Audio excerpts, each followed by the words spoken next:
RS Beauvais, on est certifié ISO 14001 depuis maintenant 12 ans, plus de 12 ans. On a travaillé sur beaucoup de sujets pour réduire nos impacts environnementaux. Sur la partie économie d'énergie, on a également agi.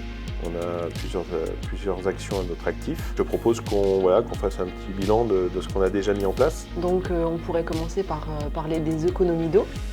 Donc là, on n'est pas purement dans une économie en euros. On travaille aussi à la préservation de la ressource naturelle. Et à cet effet, on a installé des water blades, donc ce sont des réducteurs de pression, dans l'ensemble des sanitaires sur le site de Beauvais.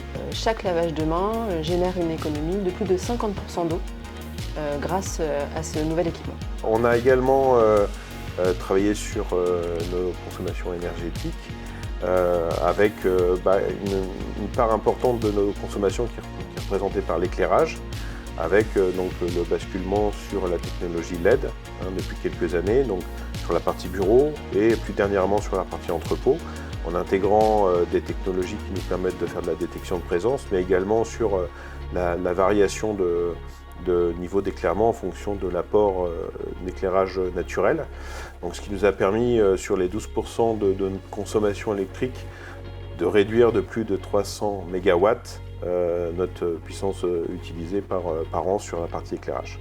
Nous avons également travaillé sur des thématiques d'isolation dynamique, pour commencer avec la mise en place de portes rapides au niveau de nos quais de réception et d'expédition. Donc ça joue effectivement sur les économies d'énergie, mais pas uniquement. On a également une amélioration significative sur le confort de nos salariés. Donc c'est aussi important pour nous d'associer l'optimisation en termes de performance énergétique, mais également de travailler sur le bien-être de nos collaborateurs. Écoute, en parlant de bien-être des collaborateurs, on ne travaille pas seulement sur le matériel à proprement parler en termes de performance énergétique, on travaille aussi sur l'organisation. Et afin de réduire les factures d'énergie, on a récemment déménagé une partie des équipes, donc ça représente 44 personnes, pour fermer complètement un open space et donc supprimer tout l'effet de chauffage et d'éclairage pour l'ensemble de ces personnes-là. On en a profité aux périodes d'intersaison pour couper les groupes froids et afin de réduire l'inconfort thermique qui est généré parfois par ces événements, on a fourni des doudounes à l'ensemble de nos salariés.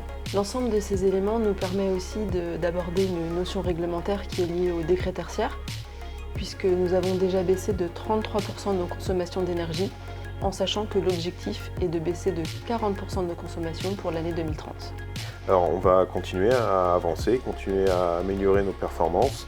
Nous avons déjà engagé un certain nombre de projets qui sont planifiés, notamment sur l'isolation thermique de notre entrepôt. Puisqu'on le sait, la meilleure énergie économique, c'est celle qu'on ne consomme pas.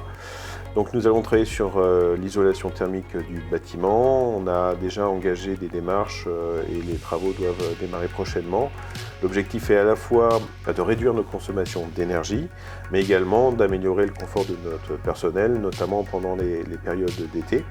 On va travailler à la fois sur le thermique, mais également sur l'optimisation de l'éclairage naturel. Donc le deuxième projet concerne l'installation de 1800 m² de panneaux solaires sur notre deuxième partie de toiture de l'entrepôt, qui va nous permettre de produire 15% de notre consommation actuelle d'électricité.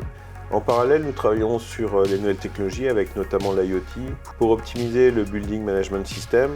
Donc l'objectif est d'avoir une gestion quotidienne et une gestion optimisée de nos installations, de nos infrastructures, pour tenir compte des occupations, de l'inoccupation des bâtiments, mais également des notions d'intersaison pour affiner au mieux nos consommations. Le troisième axe concerne le remplacement de nos chaudières gaz par des nouvelles technologies de pompe à chaleur électrique, qui va nous permettre de continuer à travailler sur l'énergie verte qu'on a commencé à mettre en place sur le site, de réduire nos impacts en termes d'émissions de CO2 et d'avancer sur la partie décarbonation du site.